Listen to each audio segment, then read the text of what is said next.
वास्ते आत्मा के वास्ते चल रे राही चल, चल रे राही चल। मुक्ति की मंजिल मिले, शांति की सिरसिज खिले। मुक्ति की मंजिल मिले, शांति की सिरसिज खिले। चल रे राही चल रे राही चल रे राही चल। कौन है अपना यहाँ किसको पराया हम कहें। एक के आँखों में खुशियाँ, एक के आंसू बहे। आत्मा मंदिर में रमे तो ज्योति से ज्योति मिले। चल चल। आराध्य के चरणों में मेरा सादर करना बहन जी महाराज। महाराज मैंने दरअसल पहली बार किए साधना की प्रतिनिधि, तब तो एकदम ठीक होता है। तो महाराज की गूगल है, समाज से उनके नतीजे तो पहले से तैयार है। तो बहन जी महाराज को प्रणाम, साध्वी जी को प्रणाम, आदरणीय महर्षि महोदय।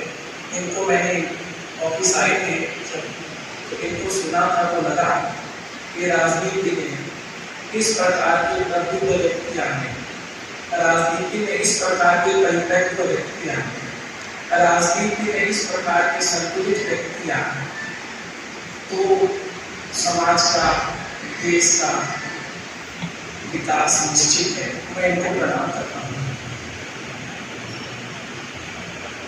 24 तारीख को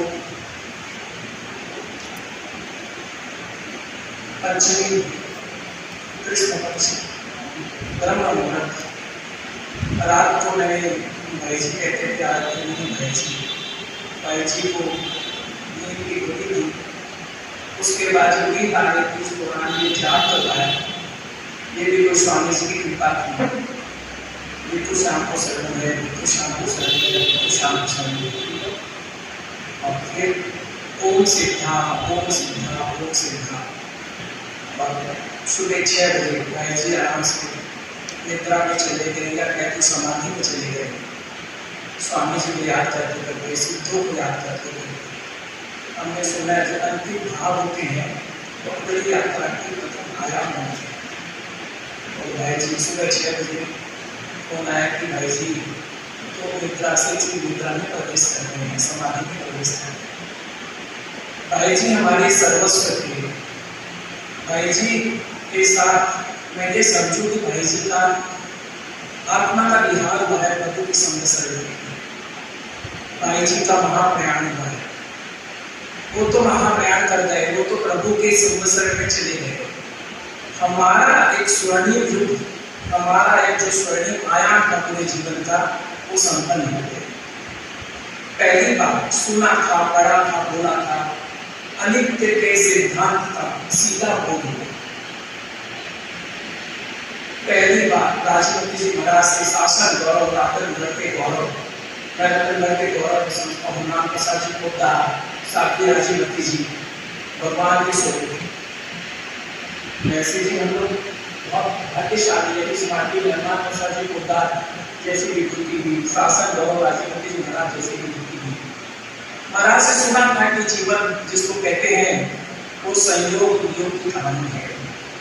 व्यक्ति आता है अपनी कहानी लेकर के और अपने इस जीवन में इस कहानी का रूप जीता है। कर्म को उन्होंने इतने सरल तरह से समझाया और अगले जन्म की कहानी लेकर के और फिर विदा हो जाता है। और कहानी सचित्र होती है। उसमें रंग भरता है व्यक्ति अपने पुरुषार्थ से, अपनी नियति से और अपने धर्म के संयोग से। भाई जी ने जैसा भाई कमल ने कहा, लंबा जीवन जिया, ये तो विशेष बात नहीं है। भाई जी ने जीवन को पूर्णता से जिया, जिसको हम कहते हैं 360 डिग्री कंप्लीट लाइफ, कंप्लीट। बहुत उन्होंने हर आयाम को बहुत नजाकत से, बहुत कलात्मक ढंग से जिया। बचपन था तो संघर्ष किया, जब थोड़े बड़े हुए तो बहुत व्यापार को फैलाया, थोड़े और बड़े हुए तो विसर्जन में चले गए। मंदिर बनाओ, भगवान के घर बनाओ, माता जी का मंदिर बनाओ, हनुमान जी का मंदिर बनाओ, कल्याण करो, होम्योपैथी का शुरू किया, बच्चों के लिए शुरू किया। पहले बहुत अर्जन किया और फिर बहुत विसर्जन किया। और जब अर्जन करके जो हुआ विसर्जन, अगला उनका जो आयाम था वो था कि मैं ध्यान समाधि में चला गया। उनके जीवन में मैं जो समझता हूँ बचपन और उसके बाद उनके जीवन का जो इनिशियल संघर्ष हुआ, क्योंकि पिताजी हमारे दादाजी को 4 वर्ष में छोड़ के चले गए थे और दादी जी हमेशा महाराज के पास ही रहते थे। उन्होंने भाई को कहा भी था कि तुम साथ में लेते हो, तो कहते हम तो कमा कर खड़ा हुआ है। तो एक अद्भुत था। आज देवा की माँ बोलते थे, पूरा संत को संबोधित करता है, लड़ा करते हो उनको देवा के माँ कहते हैं। तो पूरा समाज, सारा साधु समाज, साधु समाज को उनको देवा की माँ कहते हैं, देवा की माँ। मैंने देखा कि उनकी जो सर्जन की शैली है, उनकी जो सादगी की शैली है, उनकी जो सरलता की शैली थी और उनके अंदर जो आंतरिक परिपक्वता थी, उस सहज ही उनको शांति में, ध्यान में और जिसको कहते समाधि में, वो हमारे परिवार में ये सच धीरे धीरे सामने आ रहा है, धीरे धीरे सामने आ रहा है और सच सामने आएगा कि किस दिव्यता से उन्होंने जीवन को जिया। कमल परिवार में रहती थी, आचार्य महात्मा जी के सूत्र को साक्षात किया, रहो बाहर जीवन करना, हमेशा केंद्रित रहते थे अपने आत्मा के साथ, हमेशा अध्यात्म में। जब मौका मिले 3:40 पर 19 वर्ष पहले माता देव हुआ था, ठीक 3:40 पर जाना, 2-3-4 समाई थी। सुबह सुबह समाई करते थे, उसमें मंत्रों की साधना करते थे।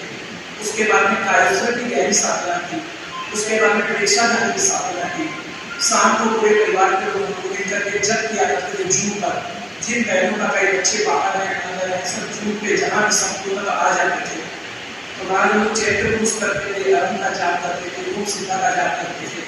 और जो उनको सबसे अच्छा लगता था, लास्ट में हम लोग कहते थे आनंदों में, तो भाई जी बोलते थे बरसाती बरसाती, नारा लगा तो बहनें बोलते थी पिता पुत्र का क्या जोड़ा है, दोस्त की तरह करते थे। अब कहते चित्त तो बोलते थे शांत हो रहा है। ये धीरे धीरे उनके हमारे परिवार के अंदर उनके विचारों, उनकी भावना, उनकी साधना को लेकर गहरी रिश्ता है। और परिवार क्यों कम, गांव समाज जो भी उनके संपर्क में आया अभिभूत हो जाता था, श्रद्धा से अभिभूत हो जाता था, अद्भुत निष्ठा। जैसा राजेंद्र जी महाराज ने परसों कहा कि देवचंद जी तो देव पुरुष थे, ये राजेंद्र जी की परख थी, राजेंद्र जी का मूल्यांकन था कि देवचंद जी तो देव पुरुष थे। मैंने देखा है, बहुत निकट से देखा है, वो 65-67 वर्षों के बाद जब मेरी माँ का देवलोक हुआ, इंद्रिय विजय की साधना करनी, वो बहुत कम बोलते थे, बहुत कम सुनते थे, पढ़ना भी कम कर दिया। उन्होंने मेरे को कहा अब मुझे ज्ञान में नहीं ध्यान में शक्ति लगानी, उसका अध्याय कम करके ध्यान में चलिए। मेरे को कहते थे ज्ञान तो ठीक है, प्रबुद्ध बनाता है, ध्यान से चेतना चाहती। तो उनकी जैसी वाणी निकलती थी अद्भुत, क्योंकि मेरे को ऐसा लगा कि जो व्यक्ति ध्यान में जाता है, चेतना की ऐसी ऊंचाइयों तक पहुंच जाता है, जो वाणी निकलती है, जिसको एकंदर तुच्छ होता है, वो कहीं पढ़ा हुआ लिखा हुआ नहीं होता है, साधना की अनुभूति से निकले वाणी। तो भाई जी की साधना को देख ऐसा लग रहा था कि उन्होंने शरीर का सहारा नहीं निकाला, बल्कि अपनी चेतना की सारी ऊर्जा को आत्मदर्शन के सामने लगा दिया, मानव पूरी शक्ति को निचोड़ दिया। इन 5 वर्षों में हमने देखा जैसे सामान्य स्थिर बहुत कम बोलते थे, शब्द लंबे खुले बोलते थे और प्रेरणा से भरे नहीं होते थे। हमारे परिवार में 37 सदस्य है, हर सदस्य को उसकी रेफरेंस में बात करते थे, हर सदस्य की बात करते थे, जहाँ जो बात उसको बच्चे को बच्चे की तरह, बड़ों को बड़ों की तरह, वृद्धों को वृद्ध की तरह, वो उस भाषा में बात करते थे जो श्रोता समझ सके। 37 के 37 हमारे परिवार के सदस्य से मंत्रमुग्ध थे। जब भाई जी का कलकत्ता में हमने समारोह कराया, हम उसको महोत्सव कहते हैं, तो 37 में से हमारे 8 बच्चों ने, कोई पेरिस से आया, नेक्स्ट पेरिस से, कोई लंदन से आया, कोई दुबई से आया, कोई बम्बई से आया, नेक्स्ट पेरिस से सारे बच्चे आ गए। तो 8 बच्चों में अगली जनरेशन के भाई जी के बारे में कहा, और जो सभा नॉर्मली कौन घंटा चलती तो 2.5 घंटा चली, और समाज के सामने आया कि भाई जी ने कैसे ग्रूमिंग किए बच्चों को, विदेश में जाके इतने गहरे संस्कार, इतना अच्छा जीने का तरीका। भाई जी के अगर मैं जीवन को 3 भाग में बांटूं तो उन्होंने आत्मविकास के लिए बहुत खपे। आत्मविकास उनकी पहली प्रायोरिटी थी कि पहले खुद के लिए खपना, खुद ही जगहोगे तो दूसरे को क्या जगाओगे, पहले अपने आप को जगाओ, अपनी चेतना को जागृत करो। और उनका ये निष्ठा के ध्यान से ही संभव है, पढ़ने से नहीं, सुनने से नहीं। उनके जीवन में एक सूत्र बन गया था कि मैंने पढ़ने लिखने में बहुत समय लगाया, अब जो कुछ पढ़ा, पढ़ना बंद करके जो कुछ पढ़ा है उसको जीवन में किताबें में रस दूंगा। तो अंतिम दिनों में हमने पढ़ने में रस देना कम कर दिया, प्रवचनों में भी कम देती है। इतना प्रवचन सुना महाराज का, अब जो प्रवचन में सुना है समय आ गया उसका, उसमें रस नहीं लेकर के उसके जीवन में किताबें में रस दो। तो बहुत डिसिप्लिन की लाइफ। 40 अगर हम उनके साधना के कुछ आयाम की बात करूँ तो स्वामी जी के रस के प्रति गहरी निष्ठा, 40 वर्ष से 13 लाख उपवास करने के लिए, और हमेशा हमको कहते थे कभी कुछ भी हो जाए 13 का उपवास कीजिए। 3:40 पर समाप्त कर दिया। उसके बाद उन्होंने रासादी राजनीति की प्रेरणा से घुटनों में दर्द हो गया था, तो महाराज के पास गए, महाराज असर हुआ, आगे तो होता नहीं था, तो महाराज का बस इतना कर दो, आत्मा बस का संकट हो गया, तो घुटने ठीक भी हो गया, स्वास्थ्य एकदम ठीक हो गया, वजन बढ़ने के रेट कम हो गया, लगभग 30 में। फिर महाराज का पंचकल्याण कर दिया, पंचकल्याण कर दिया, फिर बोला कि हर महीना में 2 महीने में 3 लोग गया, तो 13 का शुरू कर दिया। तो तपस्या हम लोग देखते थे, जब उनके कभी कभी बरसी अपने देवा दिया जाता था, देवा दिया जाता था, कोई फर्क नहीं पड़ता। आत्मविकास का पहला सूत्र था। दूसरा सूत्र था जन कल्याण।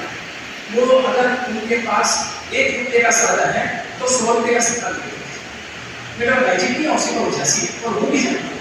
उन्होंने जब एक बार विश्वामित्र राजा में पढ़ा कि द्रोणाचार्य आए थे रणधीर के पहाड़ी में, रणधीर की पहाड़ी पर, और आकर के उन्होंने शिष्यों को ज्ञान दिया, उसकी कठिन निकाल करती रतन लड़ाए और चढ़ गए रणधीर की उस पर पहाड़ी पर चढ़ कर बोलते थे द्रोणाचार्य का क्यों आया पंडित जी?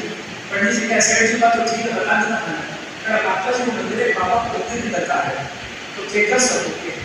सुविधा नहीं, साधन नहीं, अंतर्देश और रणधीर का मंदिर हमारे रतन के सब राजस्थान में गए थे। आपको याद है तो बहुत ही चमत्कारी था वो प्राण प्रतिष्ठा, इतनी तेज होने को हनुमान को अभी साक्षात देखा। जब प्राण प्रतिष्ठा हो गई तो जैसे पेड़ उड़ जाएंगे, पहाड़ उड़ जाएगा, इतनी तेजी से पहली बार देखा कि देवताओं का क्या क्या दिव्यता होती है, कैसे अपना पर्चा देते हैं।